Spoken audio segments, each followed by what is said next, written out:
But I think this here, page 76, that's a good little way to capture what we were talking about. As I reflected upon Jocko's demonstration of a leader's responsibility to ensure standards are maintained, I thought about the times in my career when I failed to do so.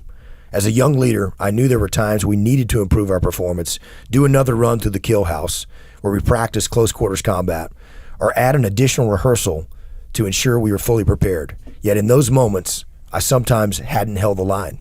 I hadn't pushed the team hard enough. Any additional work assigned to the team was going to get pushed back and generate complaints. And there were times when I let things slide, confusing the idea of taking care of your people with allowing them not to work as hard.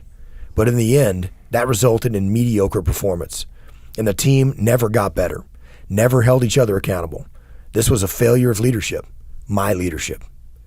I also recognized the dichotomy. There were other times when I was overbearing. I insisted on doing things a certain way because it was my way, or harped on trivial matters that were strategically unimportant, thinking I was doing right by holding the line. It caused unnecessary friction, stifled growth, and inhibited junior leaders on the team from stepping up. It prevented us from functioning properly with effective decentralized command. I had seen and worked for numerous leaders throughout my Navy career who had been overbearing, and it wasn't the way I wanted to lead. Some of them imposed harsh discipline, screamed at their people, and crushed the morale of the team. No one wanted to follow them. They might accomplish an immediate task, but in the long run, the team's growth was smothered. Often, their negative example stood starkly in my mind.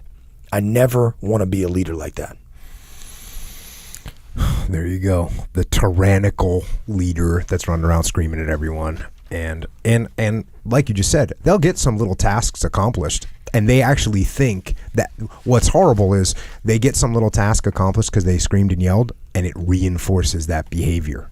And so they become even more tyrannical and yell and scream even more, and they never see the fact that acting that way, it'll get you some little short-term thing done, but you'll never get everything you can out of people. You never get everything you can out of somebody that you've beaten into submission. They're not going to perform to their fullest potential and capability, and that's just where you're going to be.